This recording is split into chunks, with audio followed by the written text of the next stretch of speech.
Pakistan versus Bangladesh की test series जहां पर पहला टेस्ट मैच हुआ और उसमें पाकिस्तान बुरी तरह हारा।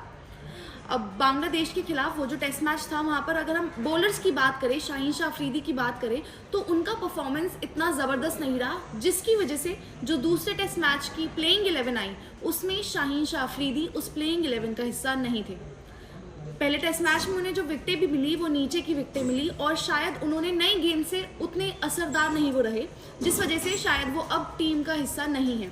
लेकिन प्राइम बॉलर है पाकिस्तान के, जहां पर आप यही कहेंगे कि किसी भी प्लेइंग 11 में उनका खेलना जायज़ है। एक दो मैचेस आप कह सकते हैं कि ऊपर नीचे हो जाते हैं, लेकिन उनका टीम में ना होना, इसके पीछे क्या कारण है वो हम आपको इस वीडियो में बताएंगे। पाकिस्तान के हेड कोच जेसन गिलिस्पी, इन्होंने क्या कुछ कहा है शाहीन शाह अफरीदी के प्लेइंग 11 में ना होने पर, वो हम आपको बताते हैं।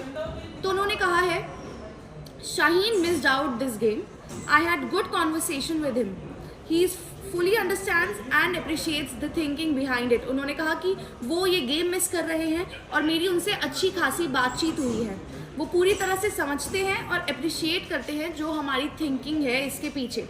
हम सिर्फ बेस्ट कॉम्बिनेशन ढूंढ रहे हैं और गेम के लिए, और इसी तरह से हम आगे बढ़ना चाहते हैं।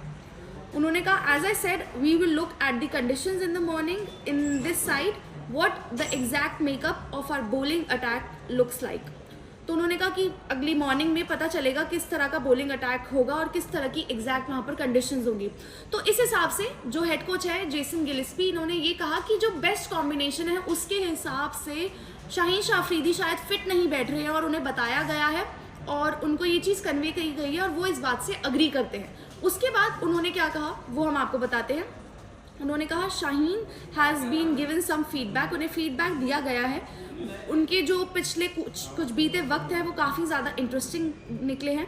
उसके बाद वो नए नए पिता भी बने हैं, तो हम चाहते हैं कि हम उनको अलाउ करें, उनको वो अपॉर्चुनिटी दें जहाँ पर वो अपनी फैमिली के साथ जाकर भी थोड़ा वक्त गुजारें। He is working on some things with his bowling to be as effective as he possibly can be. उन्होंने कहा वो अपनी गेंदबाजी पर काम कर रहे हैं ताकि वो इफेक्टिव हो जितनी वो हो सके। He is working particularly with Azhar Mahmood which is fantastic. उन्होंने कहा वो अजहर महमूद के साथ काम कर रहे हैं अपनी बॉलिंग पर और उसको इफेक्टिव बनाने की कोशिश कर रहे हैं। We certainly want to see Shaheen at his very best because we know what we have got.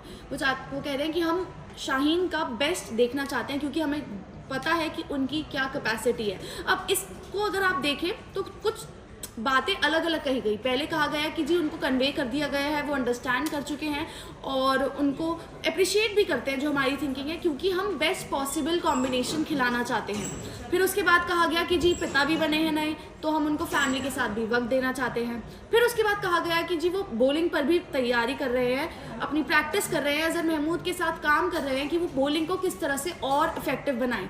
तो एग्जैक्ट कारण क्या है कि जी बेस्ट कॉम्बिनेशन का वो हिस्सा नहीं है, या वो पिता है कि जी उनको वक्त दे दिया जाए, या फिर उनकी गेंदबाजी इस तरह से उस इफेक्टिवनेस से नहीं चल रही है कि वो अभी बाहर बैठे हुए हैं।